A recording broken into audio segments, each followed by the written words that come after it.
I'm Becky Davis with City TV, and welcome to Inside Santa Barbara, the city's only news magazine show. We bring you up to date on the city's most significant issues, projects, and events. As we've shown you in the past, the Creeks Division does amazing things when it comes to creek and ocean water quality. But as you're about to see, amid all the high-profile projects, one program has been cleaning our creeks and beaches with little fanfare. When voters approved Measure B in 2000, the purpose was to clean up creeks and beaches and improve water quality. Since that time, the Creeks Division that oversees the tax proceeds from Measure B has achieved these goals through a variety of means. But while large restoration projects like that at Arroyo Burro Estuary and innovative projects like the fish passages and permeable parking lots have attracted a lot of attention, and deservedly so, one program has been quietly cleaning our waterways while remaining under the radar. Each week, the city of Santa Barbara's Creeks Division searches for sites in the city that have instances of illegal dumping and trash. And we have a contractor that will clean up those sites for us. We send this contractor approximately 15 to 20 sites each week, and these are mostly around bridges, and our contractor cleans about 125 feet upstream and 125 feet downstream. Trash is a serious problem in the creeks and beaches in Santa Barbara, and it's not only an aesthetic problem, but it is a public health concern in the sense that trash can serve as a vector for other diseases, and so it is a serious pollution problem. It's also identified by the regulatory agencies as a pollutant of concern, and so it's something that we have to address in a very serious way. City staff identifies hotspots, or areas around the city where illegal dumping occurs most frequently, and then sends Big Green Cleaning Company to these locations. What we find is, generally speaking, the hotspots are in areas near bridges. Anywhere there's a bridge and there's an ability for somebody to throw something over the bridge and into the creek, we've got a problem area.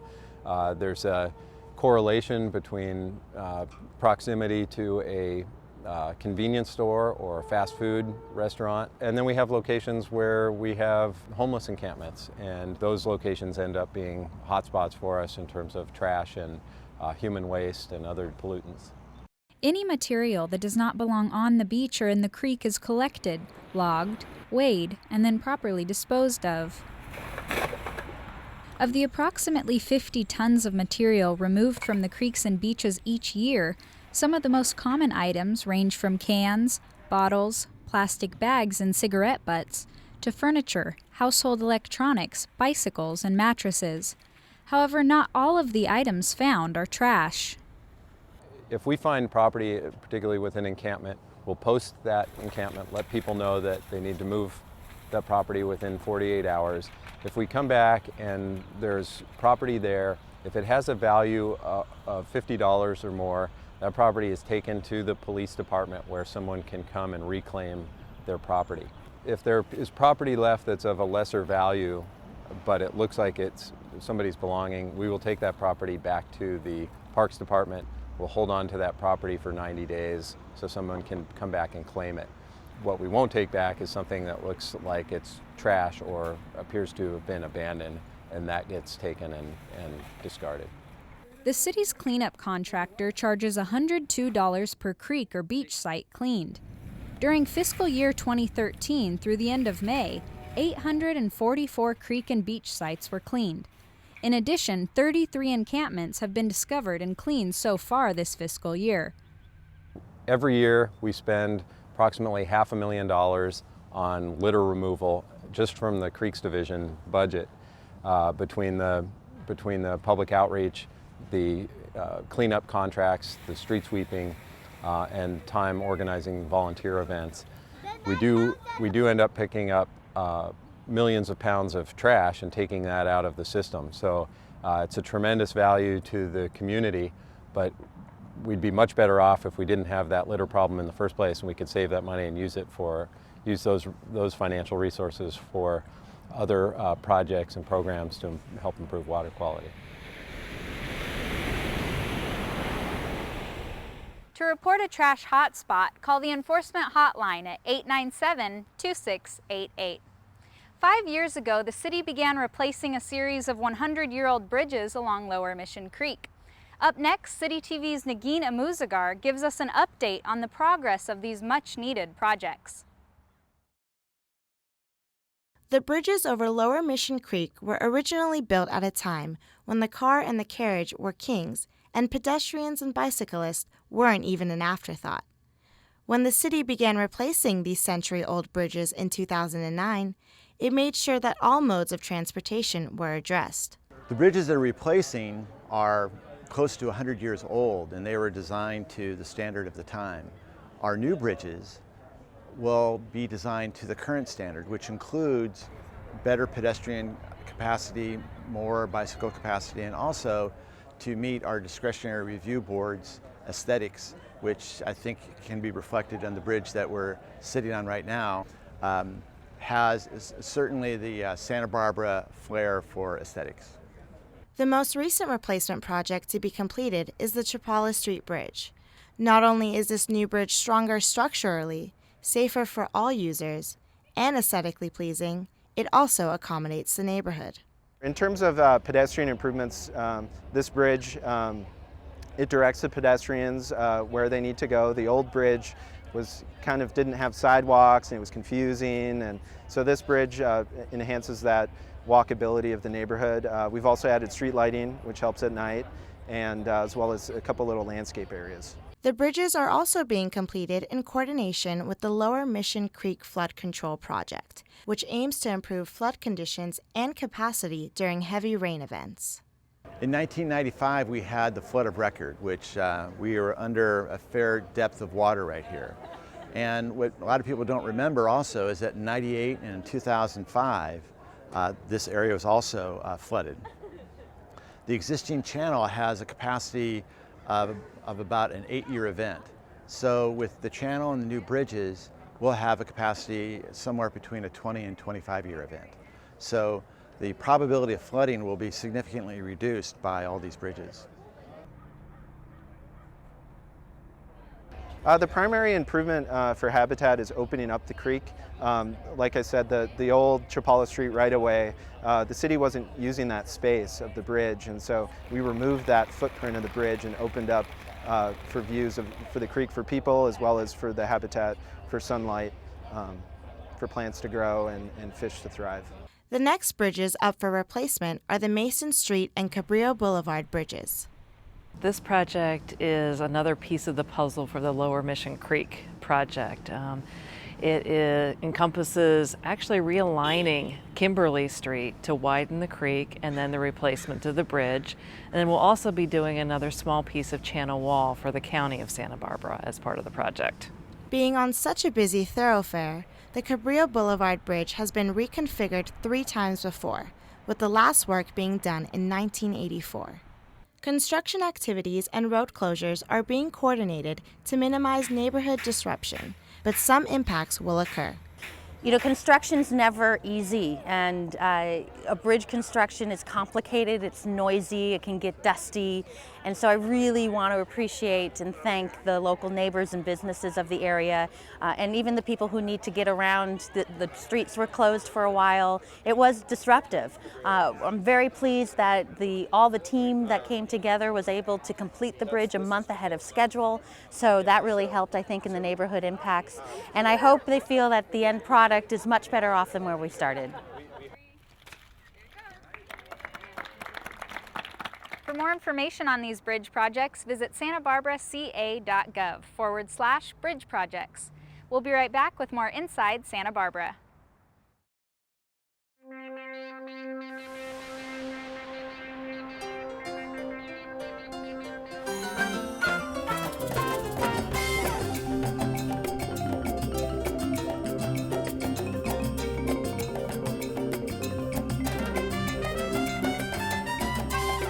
Welcome back. Water treatment, both for drinking and wastewater, is the city's greatest electricity cost by far, but 2 new projects are changing that. Up next, City TV's Chris Bell shows us how the Water Resources Division is using new technology and a bit of old to produce nearly as much energy as it uses. Processing water at El Estero wastewater treatment plant and Cater filtration plant requires a lot of electricity, more than lighting the streets, running the airport, and powering all parks and recreation facilities in the city combined. Yet both treatment processes offer unique opportunities to get some of those kilowatts back. Because water is heavy, it's 8.3 pounds per gallon. Anytime that there's a water pressure differential, there's an opportunity to use that energy differential to generate power. At El Estero, energy is now being produced by a new facility that uses methane gas, a natural byproduct of the treatment process. The methane gas then ultimately can be utilized as we have behind us with this reciprocating engine. The cutting-edge facility is known as a cogeneration system because it produces both electricity and heat. It's capable of producing about 700 kilowatts maximum. It runs about 500 kilowatts and provides most of the electricity and all of the waste heat that we need to run the El Estero wastewater treatment plant operations. Currently, we're using the waste heat from the cogen facility to heat our digesters, and in the future we hope to use it for other beneficial purposes within the plant. To put that into perspective, the cogen facility is producing enough electricity to power over 700 homes, and it's providing all that energy from something that used to be considered waste. In the past, that methane, being a potent greenhouse gas, was burned off, but now the cogen facility is going to be able to burn virtually all the digester gas that's produced here at the El Estero plant. And with that, it will be producing between 500,000 and 600,000 kilowatt hours per month. We have a savings right now on average of about $60,000 a year. So, and just in terms of savings, it's a good deal. Of course, as the electricity rates escalate over time, the savings will become greater. the savings become greater because the city has locked in its rates through what's called a power purchase agreement. This agreement also enabled the city to have the facility installed with no upfront costs.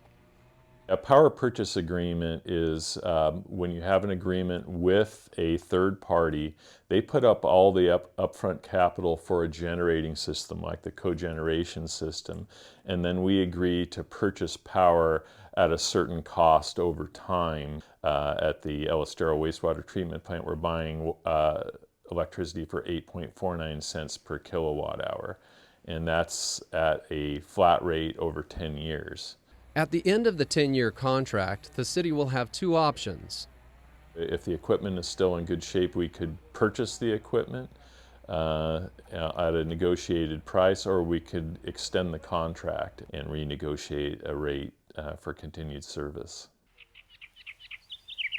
Over at Lowell Reservoir, engineers are using technology that's a little bit older, by like a few thousand years.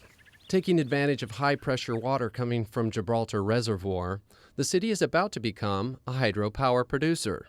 In this case, it's a bit of deja vu because the city installed a turbine here in the 1980s, only to have it doomed by red tape and economics. Several things occurred. One, because the plant was constructed on federal land, the city had to get a Federal Energy Regulatory Commission license, which over time proved very onerous and expensive. In addition to that, the city's compensation for sale of power to Edison dropped, so our expenses were up, our revenue was down, didn't make any economic sense to continue, so in 1998 the plant was decommissioned. But now the city has acquired the land, negating the need for a permit, and state law has been changed enabling renewable energy producers to obtain better rates. That resulted in the city being able to capture a very good price for the amount of energy we sell to Edison. And so it'll be fixed for 20 years. So we have assurance of a solid revenue stream for 20 years, which is actually 2.5 times what we were getting when the plant was originally operating. After the equipment that connects the hydroelectric plant to the grid is updated, the system will produce enough electricity to power 200 to 300 homes. The revenue is projected to be $210,000 per year on average. The running costs of the plant are going to be fairly minimal because it's what they call rotating equipment. You know, the turbine, the generator, rotating equipment requires minimal maintenance. So $600,000 construction costs, $200,000 a year in revenue, some expenses, they're fairly minor initially. So payback 3 or 4 years, it's going to be fairly quickly. We'll recover our costs, and from then on, the money will go into the city's water fund.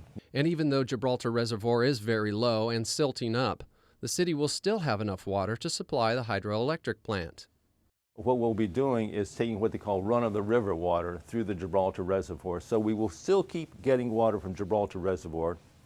It will combine with infiltration water from the Mission Tunnel, and those two sources will continue to power the hydroelectric plant. You heard right. The city receives a considerable amount of water just from seepage into the 3.7-mile-long Mission Tunnel. It's a big source. You know, the city uses about 14,000 acre-feet of water a year, but 1,000 acre-feet comes from Mission Tunnel alone. By installing facilities like the Lower Reservoir Hydroelectric Plant and El Estero Cogen facility, the city will save ratepayers money, help the environment by reducing CO2 emissions, and set a positive example for municipalities everywhere. I really believe that in California that the city of Santa Barbara is a leader in energy conservation and in development of renewable energy, and just being smart about how we do these things. And a lot of people come to us and asking questions about how we do things. So it's really a great place to do fun stuff with energy. The hydroelectric plant will start producing clean, renewable energy at the end of this year, and El Estero's cogen facility is up and running now. When you think of China, perhaps the first things that come to mind are ancient culture and lots of people. But you may not know about Santa Barbara's special connection to the country. In our next piece, City TV's Mark Soleil gives you an inside look at our sister city in China, Weihai, and the relationship the two cities have developed.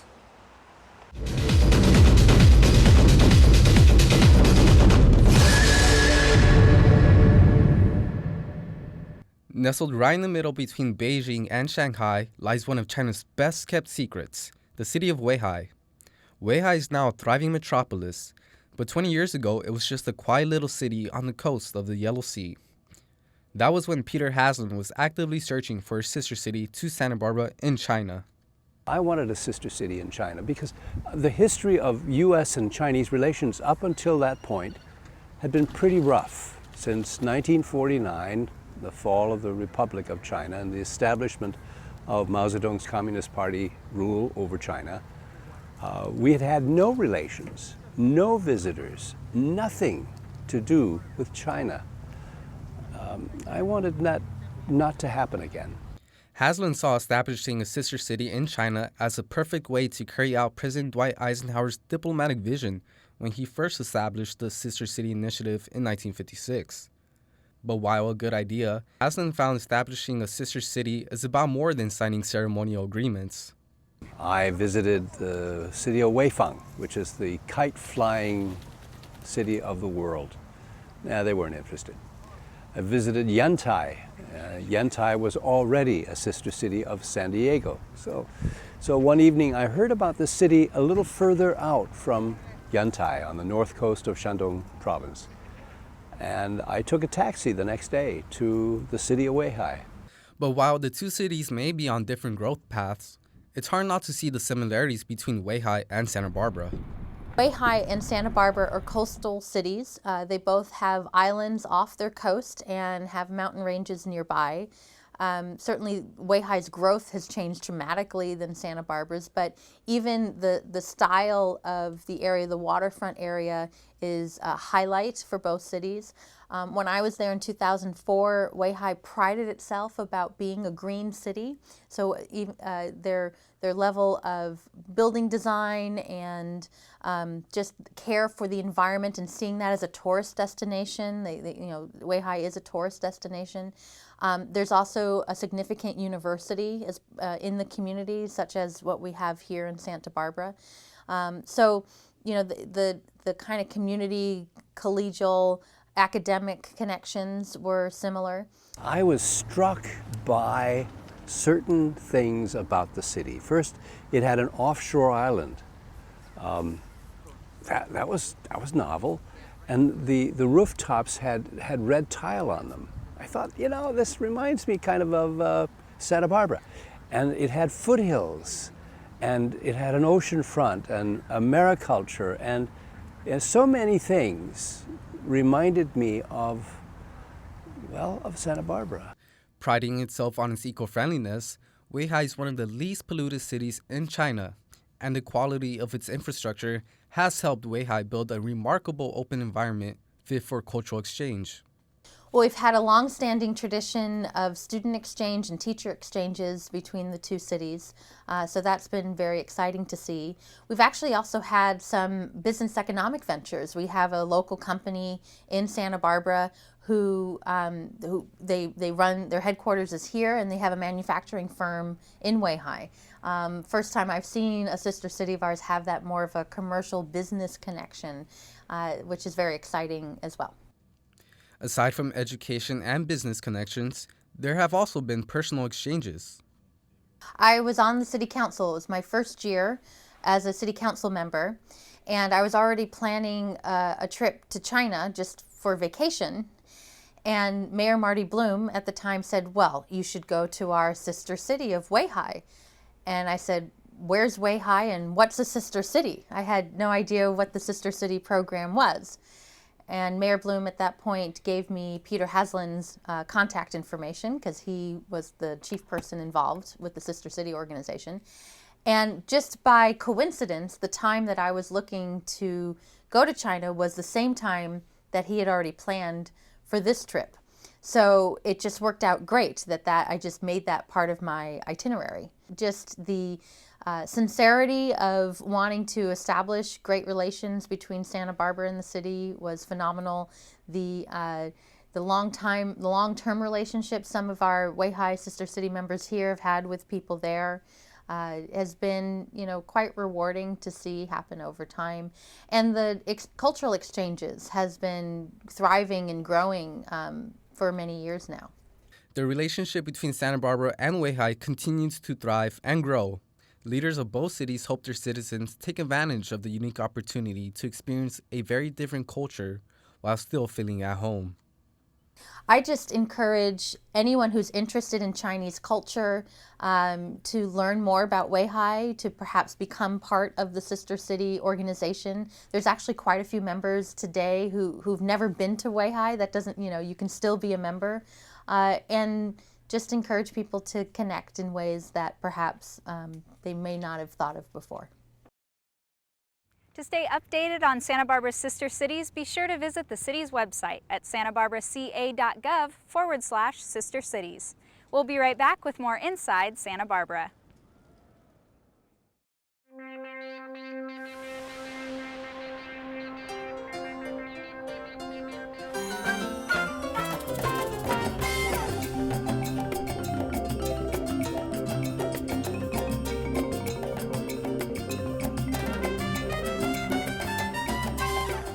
Welcome back.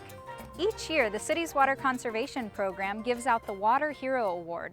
This award recognizes businesses, individuals, and organizations that go above and beyond in the community to save water. In our next story, we discover this year's winner and why they earned the award.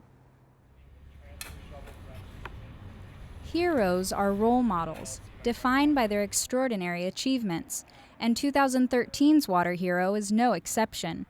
The Santa Barbara Association of Realtors has modeled exemplary water conservation efforts by replacing their idle lawn with a beautiful rainwater demonstration garden. Well, I think most people realize we're kind of in a drought around here. And every day I'd look out my window and say, look at this nice grass out here, and I'd watch the sprinklers come on 3 times a week and realize no one ever plays on that grass. And said, so why should we as a commercial building have grass? It just didn't make sense to me. So I said, we need to be doing something different here. The Association of Realtors saw value in a landscape that adds to the environment rather than being a draw on it. Their old lawn was a high consumer of resources such as water, fossil fuels, fertilizer, and maintenance time. And the realtors understood that curb appeal is not necessarily a lawn. Native and water-wise gardens are beautiful and they add value to a property without being a depletion of resources. For years, the Santa Barbara Association of Realtors was among the many other commercial buildings with unused grass on their property. However, high water bills and a flooded basement encouraged them to pursue a more sustainable solution. Well, we had a couple issues. One is, keeping the water on the property instead of having it go down the street, washing off the parking lot and out into the street. We also had a basement flooding issue. So we weren't sure what was happening, but learned because our previous landscaper let the sprinklers run for 24 hours and our basement flooded, we realized we have a French drain out here that actually pushes the water down into the sump from the ground. And all of our downspouts were aiming right outside of that area. They go down the French drain and into the basement area. So we've now, with Daniel Wilson's help, directed all of our downspouts out to the front, put in bioswales, and now we can just recirculate that water down into the ground and not flood our basement and help the water table here in Santa Barbara at the same time. What we did essentially was we rehung some of the gutters. So instead of pitching towards the side yard, we pitched them towards the front yard. We manifolded a few of them together in the side yard, and then we ran them out in a drain out to the front yard where they essentially could spread out on the landscape, what used to be the lawn here, spread out, slow down, sink in, and give as many opportunities as possible for the water that fell on the roof, that's now stormwater, to actually seep down in, penetrate, and absorb into the ground, which also helps the groundwater flows for Mission Creek, which is just behind us a couple blocks. This demonstration garden features a variety of native plants, as well as a dry creek bed that will act as a natural filter for pollutants when it rains. I mean, at first, when I said I want to put in drought-tolerant landscaping, I had some of my board members saying, oh, sure, rocks and cactus. I said, no, that's not what it's going to be. It'll be native plantings. It'll be things that should naturally be growing in this kind of environment. And now that it's in, they're all bragging about the fact that they've made the decision to do this. So it's gone very well. And every time I'm looking out the window, it seems like there's somebody just stopping and looking and saying, wow, look at that. We've got some new and exciting. And I'm not sure if people are hearing about it from the realtors and intentionally coming by, but I have people sometimes drive up, stop, take a look, and then get back in their car and drive away. So they're intentionally coming here just to take a look at it. In a very low rainfall situation, the small amount of water that comes off the roof that potentially picks up the first pollutants that have maybe been sitting on the roof for 8 months during summer and fall, the bird droppings, the exhaust, the leaves, whatever else is on the roof, that little bit is able to actually infiltrate into a shallow swale that's close to the surface that has a lot of oxygen. There's a lot of bacteria and fungi in that top layer of the soil that actually eats all the pollutants. And so it's like a little mini wastewater treatment plant that's totally not technical, no batteries, no power, no supervision needed. Essentially just sort of works on its own. And then in the really heavy rain situations where there's a lot of water and that water is not polluted because it's raining heavily, there's overflow areas where there's what we see is this cobble swale, but underneath in 2 of the areas is actually some pretty substantial basins that go down approximately 2 feet that are lined with weed block fabric so weeds don't grow in them, and they're filled with really coarse cobble to act as a large volumetric chamber, like a leaky tank. So water can go in like a rainwater cistern, but it leaks right out the bottom and absorbs into the soil. And then what we did is we planted the plants next to them, more water-loving plants next to the edges that actually could tap the roots down into the more moist soil conditions and therefore use less supplemental water through the course of the year. In addition to substantially lowering water and resource consumption, the garden has also considerably reduced maintenance.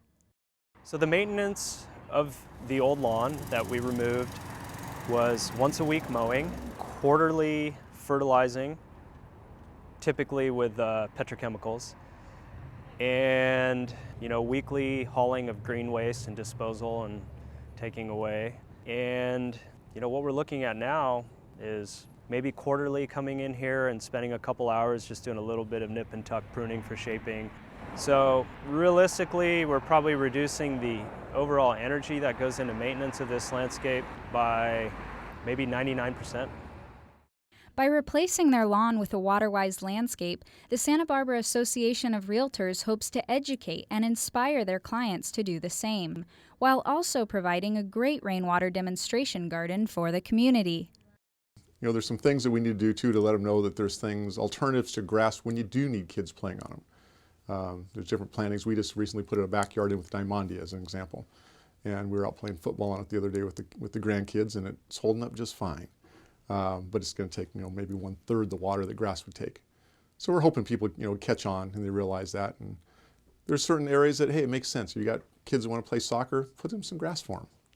But how many people around here have kids playing on the grass on these beautiful manicured lawns that they're running their lawnmowers every week, you know, using that fuel and throwing out that pollution, and then just taking the water. Boy, I drive by Lake Cachuma and I'm thinking, how in the heck can we be all watering our grass with this wonderful potable water we have?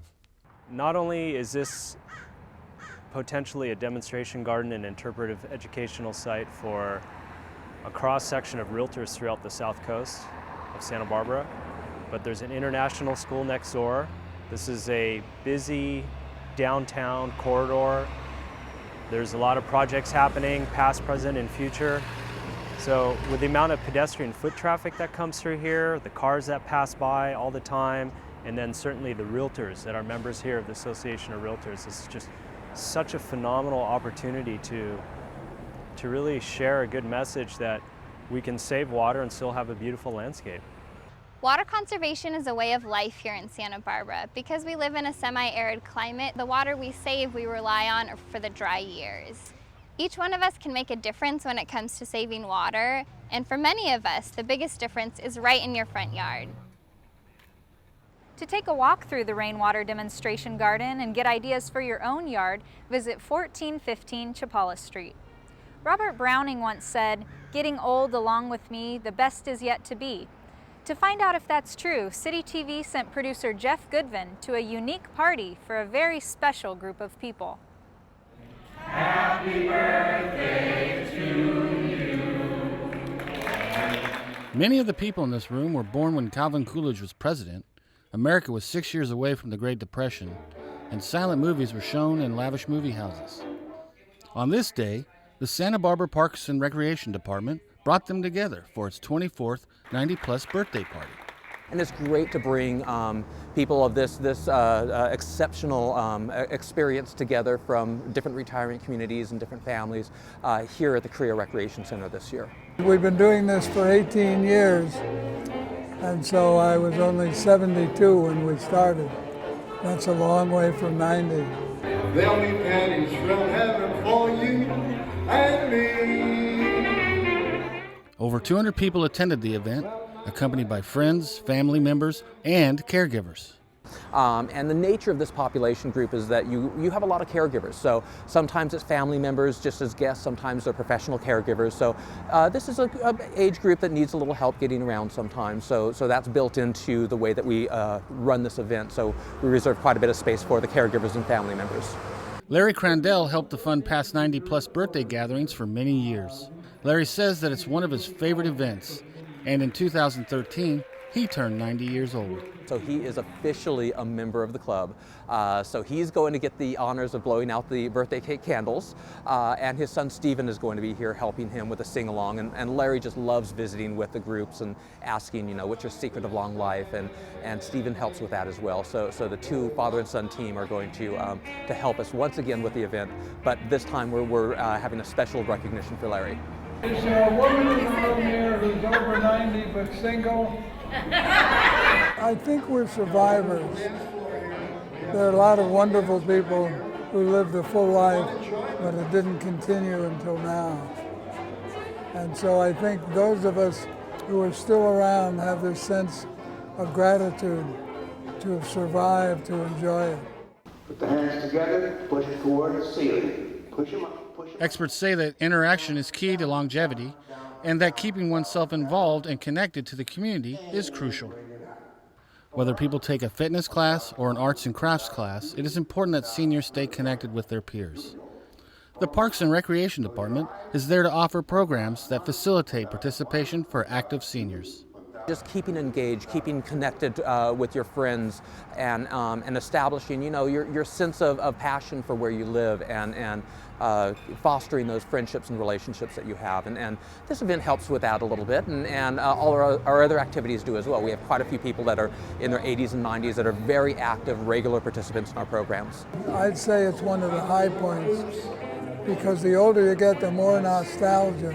I don't know whether you're starting to get gray, whether it's occurred to you. Certain things happening again and again develop a life all their own.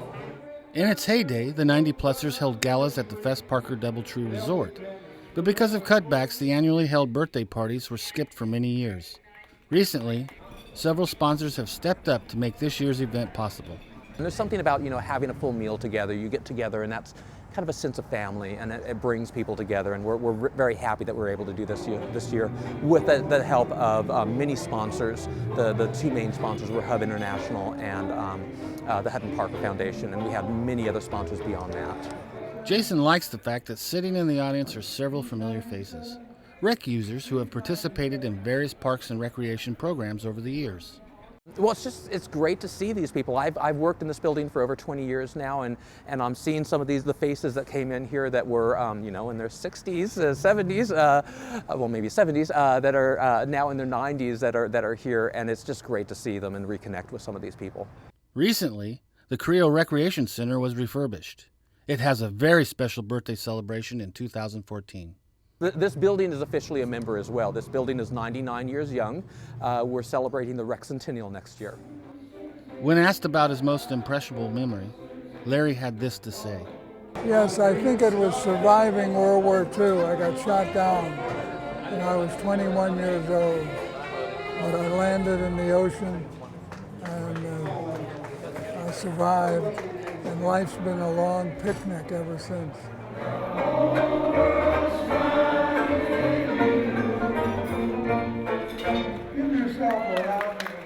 The Parks and Recreation Department offers an array of programs created to enhance your life and health. For more information, call 897-2520 or visit santabarbaraca.gov. Well, that does it for this episode of Inside Santa Barbara. If you have questions or comments about the show, you can give us a call at 564-5311. You can also watch the show online at citytv18.com. I'm your host, Becky Davis. Remember to get involved inside Santa Barbara.